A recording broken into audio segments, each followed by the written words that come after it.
Welcome guys to yet another session with Saptarishis Astrology, and this is Sunil bringing you today an actual celebrity. Hollywood is gaga about him, America is gaga about him, but we have forgotten a science called Ayurveda. And our guest today is responsible for taking Ayurveda from India, spreading it across the globe. His books have sold thousands and thousands of copies. Ladies and gentlemen, please welcome Shri Vasant Lad ji. Namaste, sir. Namaste, namaste. It's an honor to have you, sir. It's an honor. It is an honor to see you. Thank you. It's a great joy to be with you today. Thank you so much, sir. One thing, let me start, because when I first spoke to you on the phone, you paid a lot of attention to what I was speaking. You gave me so much of respect, and I was thinking, he's a celebrity. He can just tell me, hey, I'm busy.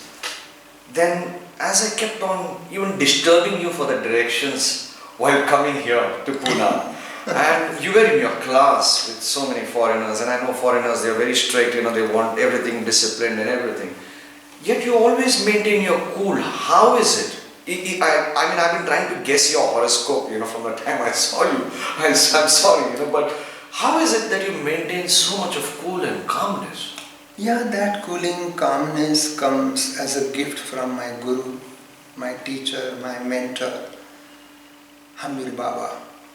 And Hambir Baba was highly enlightened master. Actually, he was guru of my father. Okay. And my father took me to his guru. It's a very interesting story. Please tell us. And there was a small room, 10 by 20 room. And in that 10 by 20 room, there were about 50 people. And Hambir Baba sat there on a little simple bed. And I was sitting right in front. And I was thinking that guru means long beard and Rudraksha mala and some vibhuti and kamandalu on that picture and vibhuti. So I sat there and Hambir Baba was sitting in front of me, but he never looked like a guru, he never looked like a great yogi. And I whispered in the ear of my dad, "Dad, where is your guru?" He said, "That person sitting in front of you is my guru. Listen to him." And oh boy, when he did prayer, and he was expanding, and he was gigantic personality. He was speaking in Marathi, fluent Marathi. He was quoting Ganeshwar Tukaram, non-stop, continuous flow. He was looking at me, I was looking at him, as if he was talking to me. And he totally blew my mind. I couldn't forget that incident.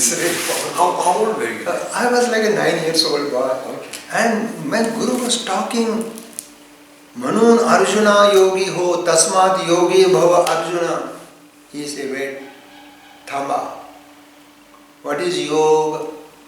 Oh my God, he started journey with yoga. He gave wonderful definition of yoga. Then there is a jnana yoga, karma yoga, bhakti yoga, dhyana yoga, sahaja yoga, kriya yoga. He was explaining. And whole night I couldn't get sleep. I was seeing his face and he was talking to me whole night. That was my dream. But I saw him in reality in the evening. But I couldn't forget. Then I told my father, I want initiation from your guru. He said, why not? Tomorrow he's coming. And then I went to him. I touched his feet. Okay. And we sat and he explained to me how to sit, how to breathe. And boy, the way he taught me meditation, so natural, so spontaneous, and that started bringing radical change. Because of his grace, I saw the blue light here, and amazing spiritual experiences happen. So, I'm peaceful, blissful, that's my experience. I think the whole credit goes to my Guru, Hambir Baba. Can I ask a question? I hope it does not offend you. Hamir, isn't it a Muslim name or? No, Hamir, not Hamir, Hambir. Hambir, okay. Hambir Baba. Okay. But they were from a particular sect, or Nath Sampradaya? He's from the Nath Sampradaya, but he was initiated by Sri Swami Samartha. Oh, that was the lineage. And Swami Samartha, then Lord Dattatreya, he was at Gangapur, sitting under the tree, not eating, just sitting quiet and meditating. Nobody sit there more than 3 days. He was sitting there for 8 days. And even in the villages they say, my God, this is a great yogi sitting under the same tree for 8 days. And then he had a great experience. Early morning there was a group of cows coming, and that boy, cowherd boy, helping the cows to go, and he's like Lord Dattatreya, and he came to him and he gave one blow on his face. That was initiation, and he said, go home, you will get that mantra, that Guru Diksha at your home. So the boy with the cows comes and he gave him blow, satori, that called satori. Yeah. He gave him blow, he pass out. And then he said, don't stay here, you wait enough for 8 days, you go back to your town and there you will receive. An amazing thing happened. And he started doing his meditation in his home. He was a farmer, he was a householder, he had children, grandchildren, and he was amazing enlightened master. Hambir Baba. Hey guys, we are on the outskirts of Pune, so there is some electricity problem, so now we've come back to Mother Nature. Okay, we're out in the open. Dr. Lad, Thank you. sorry about this thing, but I want to know your early impressions of Ayurveda. When do you remember you had your first major impression of Ayurveda? Yeah, that major impression of Ayurveda happened when I have seen myself the suffering of my grandma. And my grandmother had a nephrotic syndrome, swelling all over the body, blood urea was high, and she was about to go into the pre-comatose condition. And during that time there were no dialysis and no other modern medical technology was not that much developed. So this was like little early 50. So there was a famous doctor. My father was a close friend of him. His name is Mama Gokhale. Okay. And Mama Gokhale, he was a well-known Ayurvedic clinician, physician, and he was a professor, principal, and dean of the Ayurvedic faculty, and in Pune as well as Jamnagar, and even he went to Patiala, and he helped to the government level to propagate Ayurveda. Then he became Ayurveda Ratna, which is one of the highest degree. So this gentleman, he came to our home and he was trying to feel the pulse, radial pulse. There was no pulse because of the edema swelling. Pulse was buried under interstitial fluid. So then he felt the pulse here at the root of the thumb, Angushta Moola Nadi, and that was very important.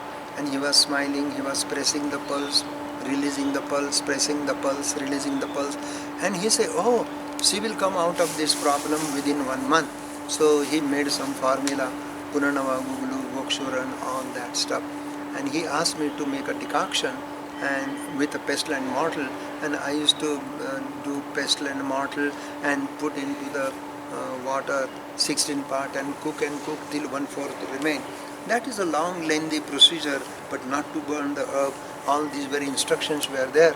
And to make a long story short, I have seen a miraculous result of this medicine orally and topically, and within 1 month my grandma came back. Then she lived up to the age 85. Oh wow. And then she died by that time. But Ayurveda gave her good quality of life. Ayurveda gave her longevity of life. In the true sense, Ayurvedo Amrutanam, those who seek immortality and avoid untimely dying, for them Ayurveda is beautiful. I have seen with my eyes the miracle of Ayurveda in presence of my grandma. Okay, that's fantastic. And then you were pushed into Ayurveda, or you chose Ayurveda on its own? Because my father was also medicine man. He used to give medicine, patent medicine, his own, on Scorpio bite, or an insect bite or allergy, eczema, psoriasis, and I have seen that also. So I was inspired by my grandma as well as my father to join the Ayurvedic school, and that's why I joined Ayurvedic school and regularly studied anatomy, physiology, biochemistry, Ayurvedic anatomy, Ayurvedic physiology, Ayurvedic biochemistry, herbology, and then medicine, then regular Ayurvedic school. If I may ask, did you after that did you go and also learn from some other great Ayurveds across India, or was that schooling good enough? No, only schooling was good enough, plus my guru. He was spiritual master, and I met one of the guru. He's a guru of Dr. Svoboda, Robert Svoboda. His guru Bimlananda, and because of Dr. Robert Svoboda, I come to know Bimlanandaji, and Bimlanandaji was highly enlightened Siddha yogi, and he also taught one of the secrets of pulse, and I learned from that. So I had these two great enlightened masters in my life, my Guru Hambir Baba and Dr. Robert Svoboda's Guru, Mr. Vimalanandaji we call him. And these two highly realized, enlightened beings, they really brought radical change, radical mutation, radical transformation in my life.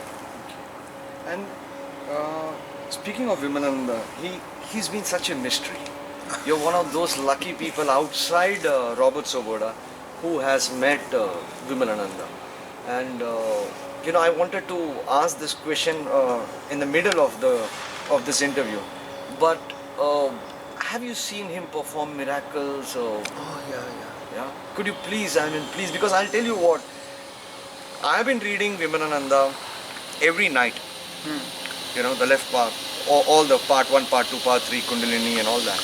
And he's such a man of contradictions, but at the same time he's so brash and human. At the end of the day, you love him. You absolutely love him. He's such a man. But there has been a myth on the internet that such a man never existed. That is one viewpoint, So I somehow do know his real name also. I do not know if it should be said, I tried to find out, about him, but his real name is and we call him, he called himself as Bimla ka Bacha. His mother's name was Bimla, therefore he called Bimla ka Bacha, but out of love we call. If you ask me about Bimlanandaji, with kind permission of Bimlanandaji and Dr. Robert Svoboda, I will share with you my personal experience with Bimlanandaji. My wife, Usha, and me, we were living in the hospital quarters. I was a chief medical officer, and Bimlananda used to come to Pune every Saturday, Sunday, and Robert used to tell me that Pappu, we call Pappu also, Pappu has come, he has called you, and I used to go and sit under his lotus feet. Just whatever he talks, I listen. So, on that day, it was Saturday, I went to see him. He will always inquire, how is Ma? Every woman he will call Ma. How is Ma? Ma means my wife. Oh, she is okay. How is Pranav? Oh, he's fine. How is Pranav? He will ask, he will inquire about everyone. He said, no. Ma is not okay. She had headache. Oh. And you never told me. And really she had headache and I never told him. And then you gave this medicine and nothing worked. Oh, he even told which medicine you gave? Yeah. How he knows that what which medicine I have given? So he told me you gave her Soothsayer, Kamaduda, Moti Basma. Nothing worked. And you are doing things last 1 week. Isn't it so? I say yes. And she get headache here in the right side. So he say, okay, now go back to your quarters. And there are all yellow flowers. And among yellow flowers there is only one red flower. Just pick up that flower and bring it to me. Amazing, I came there were all yellow flowers, and among yellow flowers there was only one red flower. My God, when I saw, oh my God, how he knows that there's only one red flower and it is just near your window. So I plug up that flower and I had a scooter. I kicked the scooter kept the flower well safe in my pocket, and I went there to see him. So when he saw, then he looked at the flower. He was smiling. He was talking to the flower. He spoke some language, and then he gave that flower to me. He said, "Put this flower in your pocket. Go home and encircle this flower counterclockwise 5 times, and then put that flower in your pocket. Don't look back. Go straightway to the Sangam bridge and drop that flower into the water." Oh my God. And I did that. I just followed his order.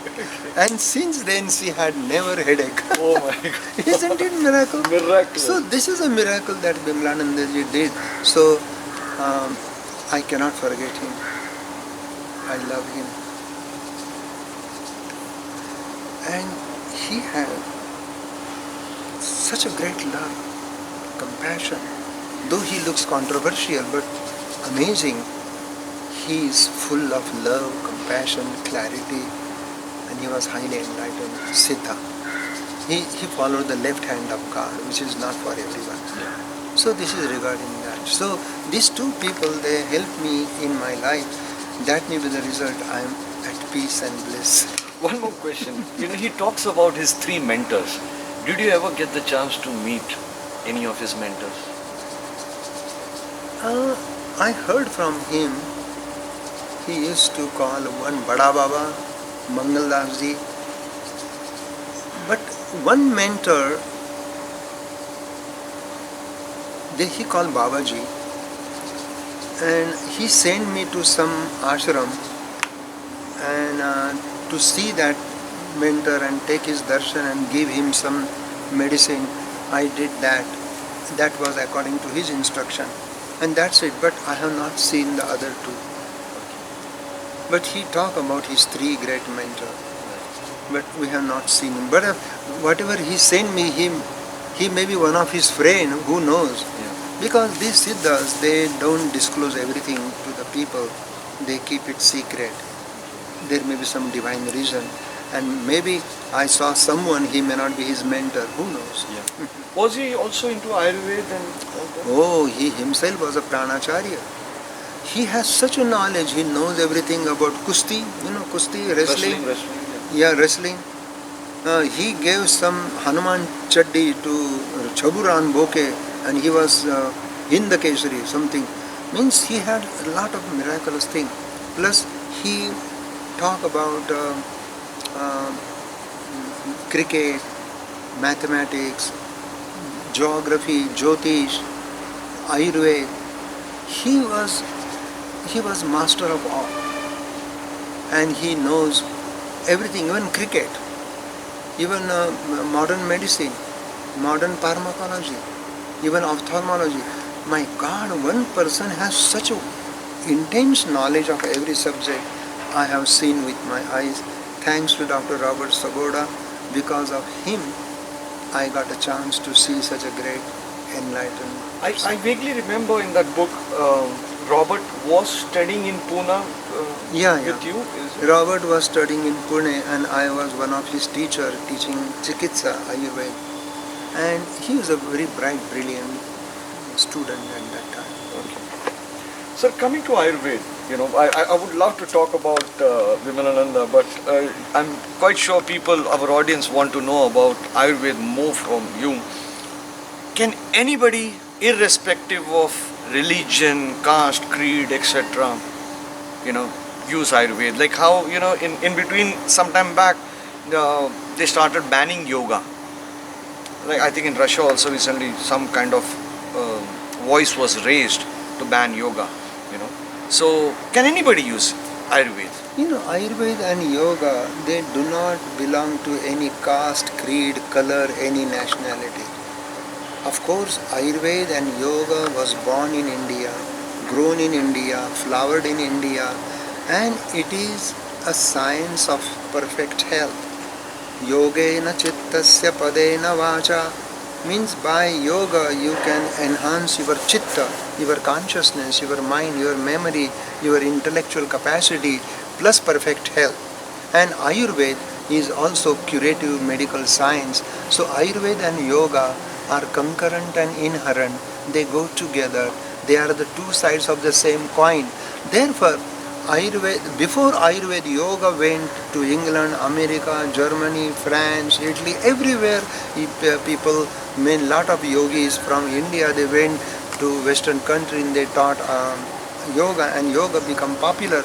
Yoga doesn't mean it is Hindu. Yoga is for all humanity, irrespective of caste, creed, color and religion. So same thing for Ayurveda. Ayurveda is for every human being, irrespective of their caste, creed, color and religion, because it is universal science of healing the body, mind and consciousness. Sir, who is, or if at all, is there a particular rishi who is the originator or of Ayurveda, like Charak Samhita? They say Brahma Smrta Ayura, Brahma the creator, he remember Ayurveda. Means Ayurveda was here before Brahma the creator. He just remember. Then he taught to Agnivesha, then he taught to Indra, then he taught to Ashwini Kumar, and then from Ashwini Kumar it came to the Agnivesh, and then it came to the Charak. So this is a lineage of Ayurveda. Ayurveda doesn't belong to a human brain. It is not a creation of human mind or human brain. It was there. This is the cosmic intelligence, cosmic wisdom. It was there. They just meditate, and it was done in the heart of meditator. So Ayurveda is the science of life, and life is an intimate relationship between body, mind and consciousness. Therefore Ayurveda is physical science of body, mental science of mind and spiritual science for consciousness. Therefore Ayurveda heals the person totally, and it is not a creation of human hand or human brain. Sir, they say there are a lot of systems, the Kerala Ayurveda Shala, North. So is Ayurveda divided also, or it progressed in different parts of India differently? No, even though we divide Ayurveda, we means human being.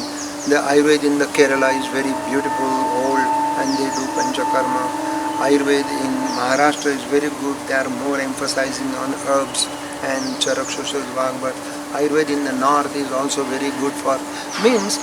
But whether it is Ayurveda from Kerala, Ayurveda from Madras, Ayurveda from Pune, Ayurveda from Bombay, Ayurveda from Gujarat, or Ayurveda from Uttar Pradesh, the basic principles of Ayurveda are the same. Only their application and implementations are different. But that doesn't mean Ayurveda is different. There is no difference between Kerala Ayurveda and Maharashtrian Ayurveda and Gujarat Ayurveda. It is just the same. On the contrary, the Tilak Ayurveda Mahavidyalaya goes into the Grantha, the Bruhatrai, Lagutrai, Charakshushrut, Vagvat. These are Bruhatrai, and they go into the depth and they study Ayurveda in such a way that this Tilak Ayurveda Mahavidyalaya has created many wonderful teachers, and they have given teacher to the whole world. The Kerala people, they are doing wonderful work in Ayurveda for Panchakarma. They are very speciality in medicated oil, Siddha Tailam. That's where there is another Ayurvedic branch of Ayurveda called Siddha Ayurveda, and they are using Siddha Kalpa like Rasa Shastra. They are using mercury, sulfur, then bhasmas of Suvarna, gold, Raupya, silver, copper, that is Tamra, tin, like that. And these bhasmas are used in Ayurveda. So implementation and preparation of herbs may be slightly different, but I don't think there is such a vast difference between Kerala Ayurveda and Maharashtrian Ayurveda or Ayurveda from Punjab. The basic principles of Ayurveda are the same. Sir, you practice in US. For few months you are in India every year teaching, and from August onwards till December. Is there a tough case that you remember most? What remember? I mean, a case that probably was incurable. A case, an incurable case. Correct. Where Ayurveda triumphed? Yeah, there are certain chronic elements like rheumatoid arthritis, sciatica, ascites, and cirrhotic liver. These are very tough diseases. Even in modern medicine, there is no medication. But Ayurvedic implementation of Snehan, Svedan, Basti, Nasya, and other Panchakarma department that does detoxification of body, and through that, Ayurveda is not a quick fix. Ayurveda takes times. Anything which is worthwhile takes a while. So we have to have patience, and Ayurveda definitely helps to bring balance between Prakriti and Vikruti.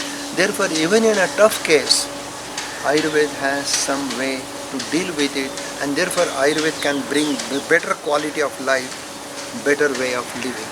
Does Ayurveda, these days cancer has become so, every third person has cancer. Has cancer been mentioned in our Ayurvedic texts of previous times? There is a Ashtav Mahagada, Vatavyadi, Apasmari, Pushti, Shofi, Tatodari, Gulmi cha Madumehi cha Raja Yakshmin cha Yonara. So this list of Ashtav Mahagada, 8 great diseases. Vatavyadi means these neurological disorders, stroke, paralysis, Parkinsonism, they are very tough diseases. Apasmar, grand mal epilepsy, petit mal epilepsy, Jacksonian epilepsy, they are upper. Vatavadi, Pushti, Kushta like psoriasis, eczema, very tough disease. Vatavadi, Apasmari, Pushti, Shofi, Shofa means edema, generalized anasarka, swelling. Udar, ascites. Gulma, that is tumor. And tumor comes cancer. You follow? So they have never called it as a cancer, but there are certain gulma, certain tumor, certain arbuda, they are tridoshic, and three doshas, vata pushing, pitta pushing, kapha, in connective tissue can create malignant changes. So, though there is no direct mention of cancer in Ayurvedic literature, but Ayurveda talks about cancer in such a way that it is any chronic ulcer, any chronic swelling which is tridoshically involved, it may become malignant. Can cancer be cured with Ayurveda, sir? Earlier stage, yes, because treatment of cancer is a teamwork. Radiologists, oncologists, medical doctors, surgeon. So it is a teamwork. Same thing for treating Ayurveda. We need the help of radiology, oncology, then surgeon, then physician, and Ayurvedic protocol. Then Panchakarma department. That is why then there is a chemotherapy, radiation therapy, and radiation can destroy the normal healthy cell, and chemo is very toxic. But earlier stages chemo is fantastic. It really burned the cancerous tissue. So in earlier stages cancer can be curable. But if it is later stage, third metastatized stage, then it is complicated. Have you worked on some cancer? Correct. I have worked. And has Ayurveda been successful on them, sir? Quite. Yeah? Quite successful.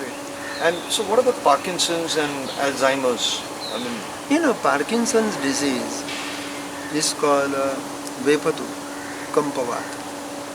So this is a long lingering Vata dosha.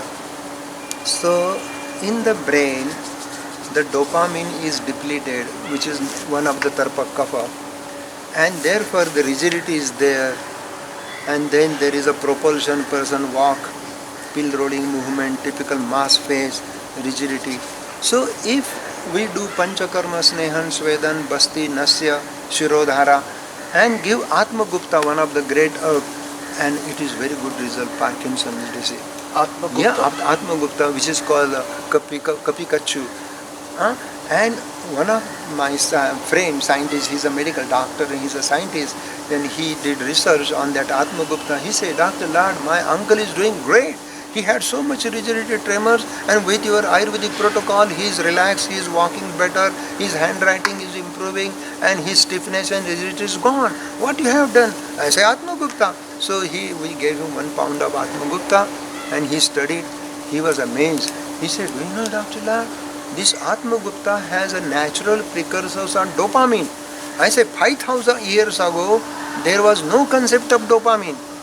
How they discovered that there is a dopamine? They were not thinking in terms of dopamine. They were thinking in terms of guna, quality. Ayurveda is a science of guna, quality. 20 guna, guru, manda, himasnigdha, slakshna, sandra, mrudustira. These 10 pairs of opposite. So when vata dosha is increased by chala, mobile, and vishama, irregular quality, then it creates stiffness, rigidity. And this Atma Gupta brings stable. Opposite of chala is stable. And opposite of ruksha is snigdha.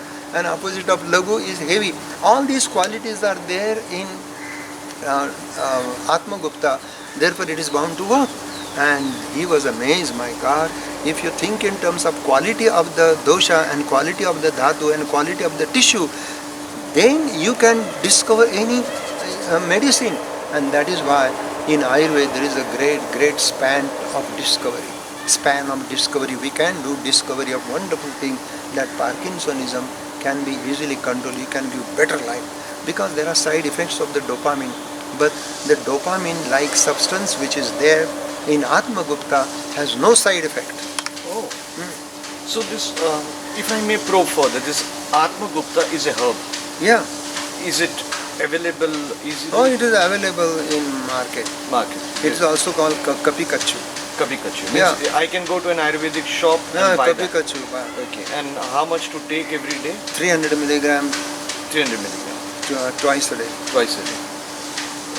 But there are other things we can do. Panchakarma, Abhyanga, Snehan, Swedan, Oleation, and that detox program is important. Detox is most important. No, the reason I'm asking... Psychologically it's very important. I'm glad that you asked me that question. There is psychological element in Parkinson's disease. Parkinson's people are very bright, brilliant, very smart. Hundreds of people are working under them. But when they lose the control, when they lose their job, their control, then they become so rigid, they start controlling themselves. See, outer control become inner control. Am I making sense? This is what is happening. Okay? So, there is a cycle, and that's why pranayama is very important. Meditation is equally important for Parkinson. Okay. It's a medicine. Medicine. Sir, speaking of herbs, planets and herbs, is there some correlation, sir? Oh, beautiful. You asked me that question, planets, and I think I have long ago I have written this. Let me check.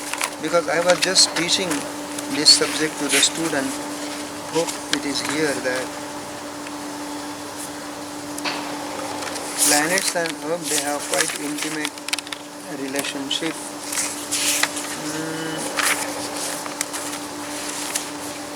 Because we come from, most of our readers are from the astrology background, but they are definitely interested in Ayurveda. And we always hear about the local village astrologers. He'll say, oh, take this herb, tie it in a cloth, put it on your arm.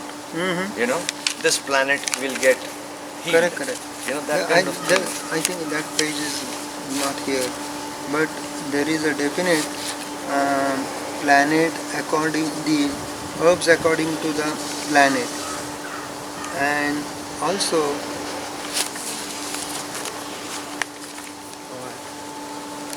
was here somewhere. For example,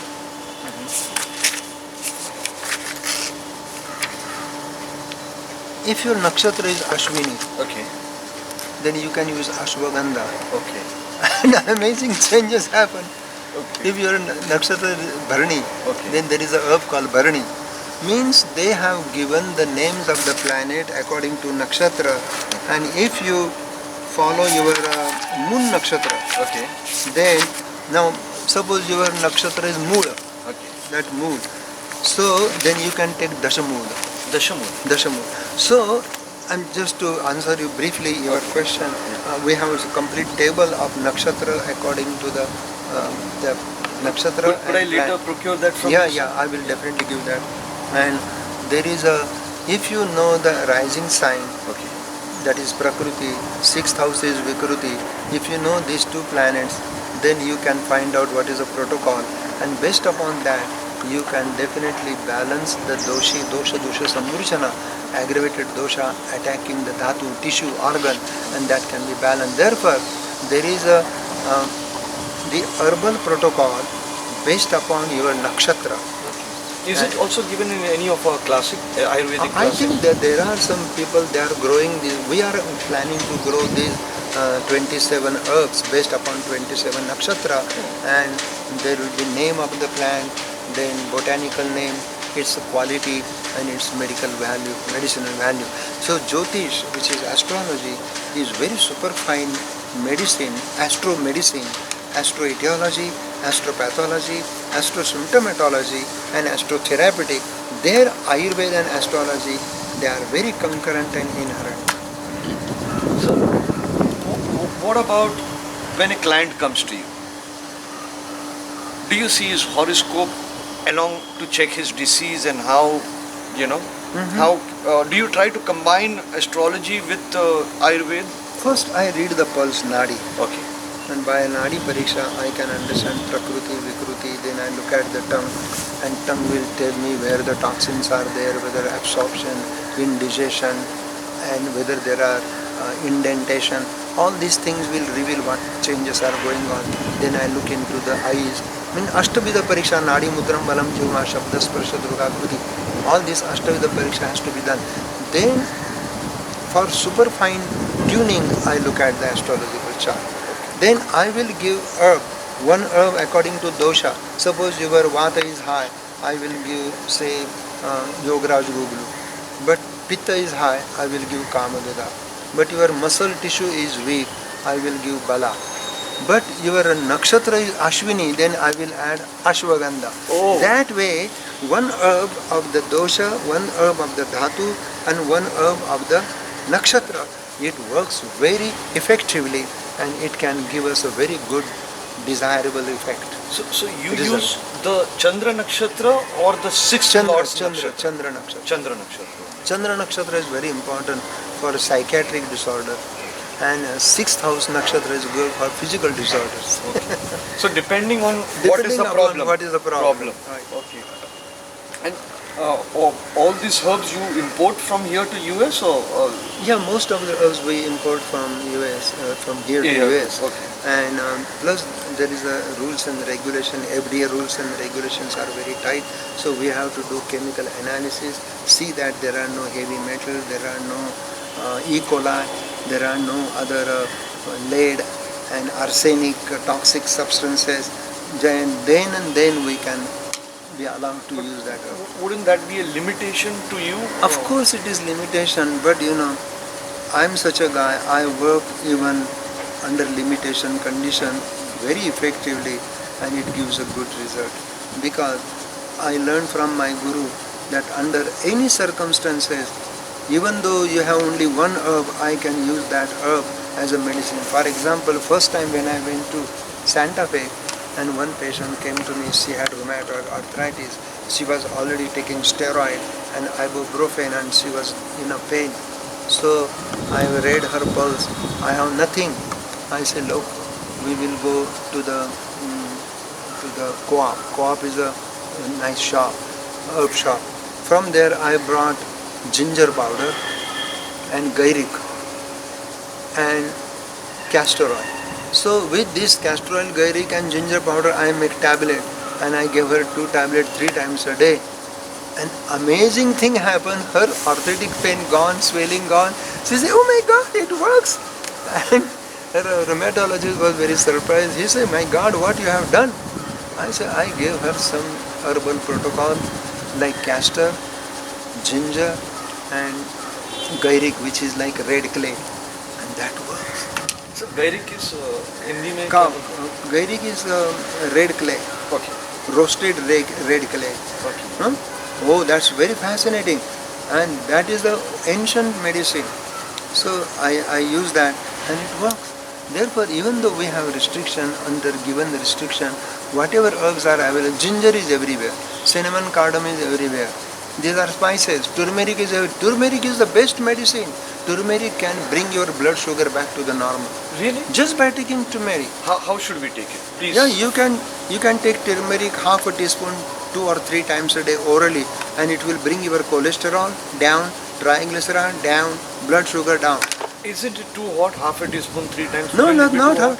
No? No. And it's to be taken with water or Orally, milk? I ask them to put into the double zero size capsule and take 2 capsules twice a day or thrice a day. Amazing. People in America, they take turmeric like that. Yeah. So, are there different types of turmeric, sir? No, there is a Ambe Halad, which is a Ambe halad. red one, Rakta Halad, which is live one, and there is also black turmeric. Oh, I didn't know. That is used for different purpose, black magic, but we don't want to go into that topic. But the yellow turmeric is called curcumin, that is the active principle. And that curcumin is anti-inflammatory, antipyretic, antiviral, anti-diabetic, and you will surprise, it is good for Alzheimer's. Alzheimer's? Oh yeah. If you daily take turmeric, Alzheimer's will go away. Really? Because it prevents cerebro-atherosclerotic changes. Okay. And it rejuvenates the brain cell. So, see, sir, in Bombay, we get all this, we don't get pure form of turmeric, in the banya shop. Yeah, you know. yeah. So, you have to buy do you root. recommend something? You have to buy fresh root, no, not fresh, dry root turmeric and powder it. That's the best way. Authentic turmeric. We get authentic turmeric in America. Yeah. Very beautiful. Turmeric is best medicine.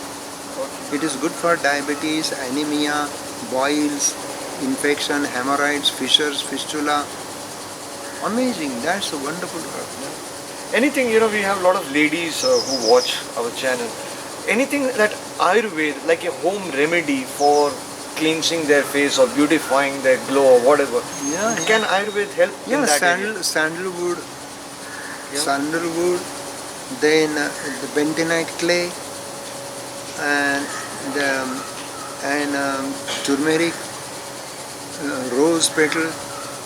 You can use even red sandalwood powder, and all these make a paste in the cream, milk cream, and apply to the face, or even water apply to the face, and let it become a little dry, and it will improve the tone, power, coordination of muscles, of facial muscles of expression, and woman will definitely look younger than her age. Don't you yourself manufacture and sell these products, doctor? Oh yeah, we can. Yeah. No, in the sense, your institute. Yeah, you have an we institute have here some in Pune. product line, and we can do some wonderful herbal product. What about for young children? And these days you see so many people, 10th standard, 12th standard, they're facing so much of stress of education. They then, if they don't pass out well, they commit suicide or they get stressed and their performance decreases. How can Ayurveda help in that area? For them, even daily they should rub Bhrungaraj oil to the soles of the feet and scalp. And daily at night take Brahmi, Vacha, Jatamamsi, Shanka, Pushpi, these herbal protocol. And that can you say it slowly, sir? You are Brahmi, Brahmi, Jatamamsi, Jatamamsi, Shanka, Pushpi. Shankapushpi. These herbs with equal proportion make a decoction. Nowadays the Shankapushpi syrup is available. Correct. Vaidyanatha has it. Even Ashwagandha is wonderful for removing stress. And there are certain Vaidyanatha company, they made one formula called Stressovin, Vino Stress. That's very fabulous. It has same Brahmi, Ashwagandha, Bala, Vidari. And these capsules, they really help orally 3 times a day to deal with the stress. Okay. And how to increase, actually you were talking about some oil to apply. Yes, on the that is called Mahabhrungarajam Tailam. Okay, that is And good for? that is very good for dealing with the stress. Just apply to the scalp. And daily students should do pranayama meditation. Which pranayama, sir? The Anulom Vilom Kapalabhati Bhasrika Ujjayi Udgit, that package of 8 pranayama, and whole day student will be dynamic and do Soham meditation. Inhale with So, exhale with Hum. And that's very powerful. Even if you do this mudra, this is Abhaya mudra and this is Samputa mudra, they are touching at the heart. And if you just do Soham, Soham, through the breath, not utterly, not to utter, mutter or murmur, just pay attention to the breath. Inhale with So, exhale with Hum.